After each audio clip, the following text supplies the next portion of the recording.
વડોદરાની સયાજી હોસ્પિટલ અનેક સુવિધાઓથી સુસજ્જ છે, પરંતુ મૃતદેહોને સાચવવા માટે મૂકવામાં આવતા કોલ્ડ રૂમમાં જાણે જગ્યા જ ન હોય તેમ એક બેરેકમાં બબ્બે મૃતદેહો મૂકવામાં આવ્યા હોવાનો વિડીયો સામે આવ્યો છે। વિકાસની વાતો વચ્ચે આ કડવી વાસ્તવિકતા સામે આવી છે કે વડોદરા શહેર શા માટે વિકાસમાં પાછળ રહી ગયું છે। સયાજી હોસ્પિટલમાં કોલ્ડ રૂમમાં રોજના અનેક મૃતદેહો આવતા હોય છે, જે પરિવારના સ્વજનો બહાર હોય ત્યારે મૃતદેહોને કોલ્ડ સ્ટોરેજમાં મૂકવાની ફરજ પડતી હોય છે। ત્યારે જો આ રીતે કોલ્ડ સ્ટોરેજમાં જગ્યા ન હોય ત્યારે સ્વાભાવિક છે કે મૃતક વ્યક્તિને મર્યા પછી પણ જગ્યા નથી મળતી, અને મળે છે તો અન્યના મૃતદેહ જોડે। આ તંત્રની ગંભીર બેદરકારી સામે આવી છે। આ કોલ્ડ રૂમમાં અગાઉથી જ 3 જેટલા યુનિટ બંધ હતા અને અન્ય એક બંધ થતાં મૃતદેહોને મૂકવામાં ખૂબ જ મુશ્કેલી સામે આવી રહી છે। એક જ બેરેકમાં બે મૃતદેહ સાચવવામાં આવ્યા હોય તેવો આ વિડીયો સામે આવ્યો છે। આ વિડીયોમાં સ્પષ્ટ થાય છે કે તંત્ર કેટલું ગંભીર છે।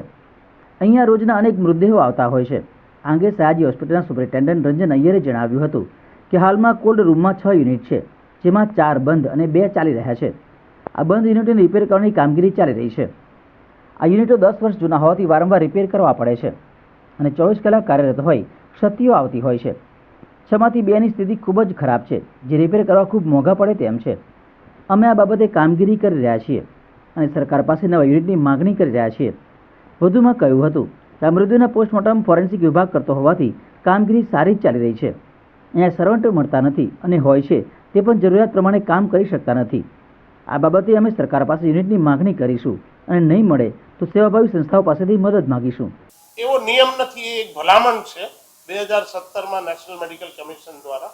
તમે જોયું છે કે જ્યારે વિપદા આવી છે શહેરની અંદર કોઈ પણ એવી હોનારત ઘટી છે, જેવી કે છેલ્લી હોળી હોનારત થઈ હરણી, ત્યારે અમે 1 વાગ્યા સુધી પીએમ કરેલા જ છે। એટલે કાયમી કરવા માટે એસએસજી હોસ્પિટલ કાર્યક્ષમ છે, કાર્યરત છે। મારી પાસે વર્ગ 4 અને વર્ગ 3 જે હોવા જોઈએ પૂરતા પ્રમાણમાં round the clock cold room અને પીએમ પ્રક્રિયા ચાલુ રાખે। એક વાયકા છે, એક વખત રાતે કોઈનું મૃત્યુ થાય તો કોઈ એ મૃતદેહને પોતાના ઘરે નથી લઈ જતા હોતા, એટલે હું રાતે પીએમ કરું તો બોડી તો મારે સવાર સુધી મારે જ સાચવવાનું થતું હોય છે। આ અમારો જૂનો અનુભવ છે। હોળી હોનારત વખતે પણ 3 બોડી તો બીજે દિવસે બપોરે જ અમે હેન્ડઓવર કરી શક્યા હતા।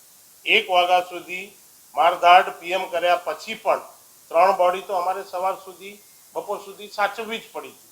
એટલે રાતના પીએમ ચાલુ થઈ જવાથી યસ, એક સગવડ મારી કલગીમાં એક એક્સ્ટ્રા પીછું ઉમેરા છે એસએસજી હોસ્પિટલની, પણ બોડી સાચવવાથી મને મુક્તિ મળી જશે કે મારો કોલ્ડ રૂમ મોર્ચરી કેબિનેટ હર હંમેશ ખાલી રહેશે એવું નથી।